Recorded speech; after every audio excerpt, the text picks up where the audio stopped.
Couldn't. Like, it's so bad. Let's watch what Dave Rubin has to say.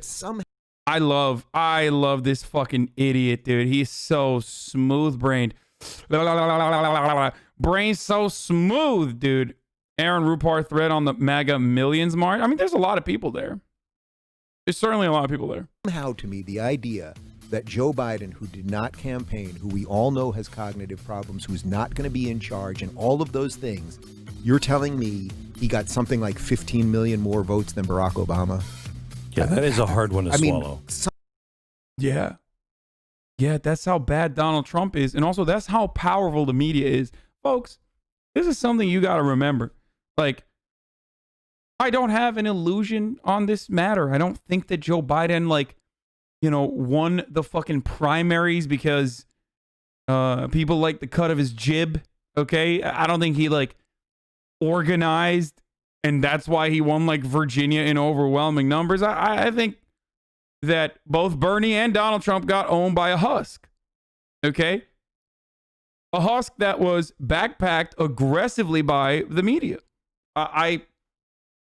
It's certainly something that should cause a little bit of concern, or maybe make you fear the power a little bit of the media. Like, in unison, if they decide, you know, fuck you, you are no longer a toy, we want to play with you, like the fucking Toy Story meme, and like they toss Donald Trump in the gutter, it's gonna be difficult to come back from. I mean, he was also carried by Obabe too, but surveys support exactly this. The overwhelming majority of people voted against Trump, not for Biden. Yeah. And also, Trump was uniquely bad. Like, America has always been relatively polarized, but Trump did definitely kick that into high gear. Mitch McConnell's actions since 2008 have also greatly contributed to that. Obviously, states no longer have geopolitical interests that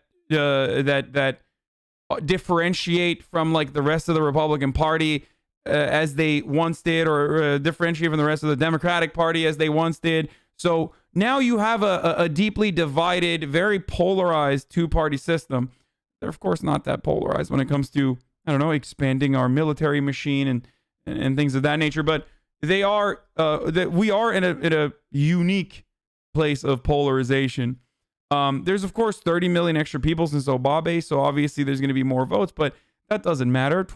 Then what? Like in 2016, there wasn't, you know, a significant number more people. Like, you're silly when you say there's 30 million more people. Of course, there can be more votes. Okay, so did the 30 million people come since 2016?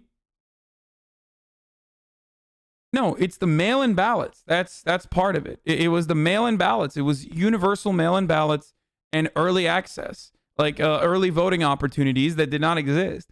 Obviously, people want to participate if it's easier.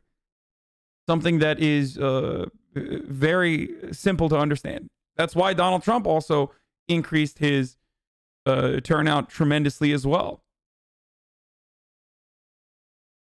Something ain't right here. Something ain't right here. What I believe is that Trump, in the last 4 years, and even before that, because it was before he was president, at almost every turn has got the media to expose themselves as what they are. He has gotten almost all of his opponents to expose themselves for what they are. He's gotten people to chase crazy conspiracy theories and say things that a week later they find out are untrue. He's gotten smart people to be screaming about Russia. Is he talking about Donald Trump? Like, in the sense that, is he talking about Donald Trump and his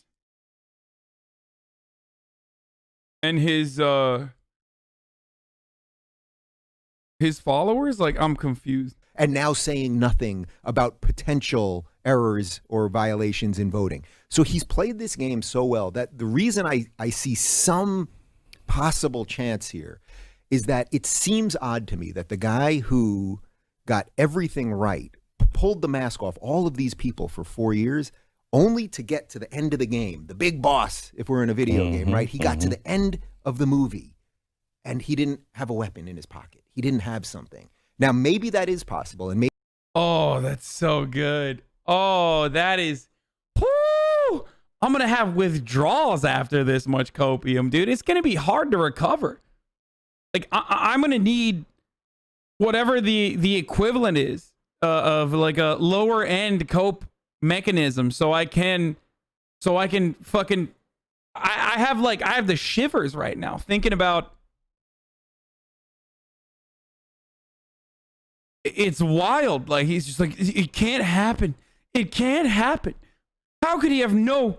Yeah, some methacope, dude. Exactly. That's what I'm talking about. I'm gonna need some methacope after this. Maybe he was doing so much of this on the fly that he didn't prepare. I personally it seems think to me that something's got to be Methacopadone. Yeah. Yeah. We might need some narcope if we OD high key on this shit right now. Oxycope and dude, this is wild. Yeah, some Craycope. If you want to go natural, you got Craycope, Cradocope.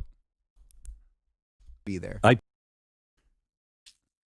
Those of you who don't know, everything I'm talking about is related to heroin. Launching a negligence lawsuit against Purdue Pharma for creating a opioid epidemic in the U.S. is out of control. Yeah. It's kind of like I will never let go of how fucking psychotic it is that these people think like Donald Trump is some sexy hero. Like he's some fucking hot, thick-dicked hero of the American working class. Like, dude, he doesn't give a shit about you. Like, it's so funny. It's so obvious he doesn't give a shit about you. Like, Democrats really don't give a shit about you either. But at least they make it seem like they give a shit. Like, they'll be like, oh, don't be mean to black people. You know what I mean? But meanwhile, they're like, oh, do you want something? Okay, here. We'll give you tax credits if you gentrify your black neighborhood. As long as you went to Howard or something. Like, that's what Democrats do. But at least they're not like, oh, you're a hog and we need to, you're like subhuman and we need the police to control you. Whereas Republicans are just like, they're also like, look, we care about black entrepreneurship, but also most black people are aggressive and scary and you need guns to protect yourself from them. I'm coming into your neighborhoods. It's like, he's everything they supposedly despise. Yeah, he is a sassy, out of touch billionaire born with a silver spoon in his mouth from New York. I guess he has redeeming qualities like the racism, wanting to fuck his daughter. These are redeeming qualities that play itself out in the Rust Belt. He's fat. He is funny. He's a funny guy. He is a naturally funny person. For sure.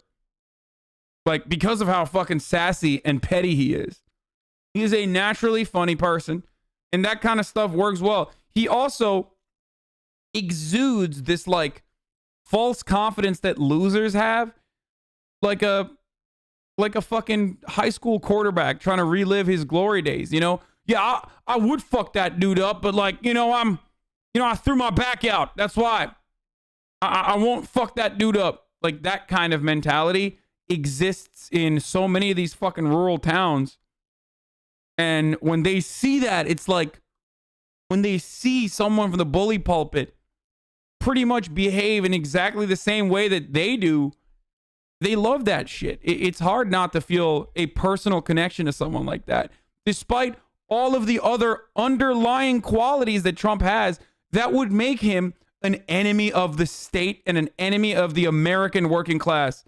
Like I said, New Yorker, like, gaudy as shit, loves fucking gold. I guess that kind of makes sense for Republicans, but he's like gaudy as shit. He's a fucking New Yorker. He's born with a silver spoon in his mouth. He's a billionaire, failed upwards, fucking draft dodger, these sorts of things. Well, I guess the draft dodger part of it is also like similar, where it's like if you can game the system, that's good. That means you're smart.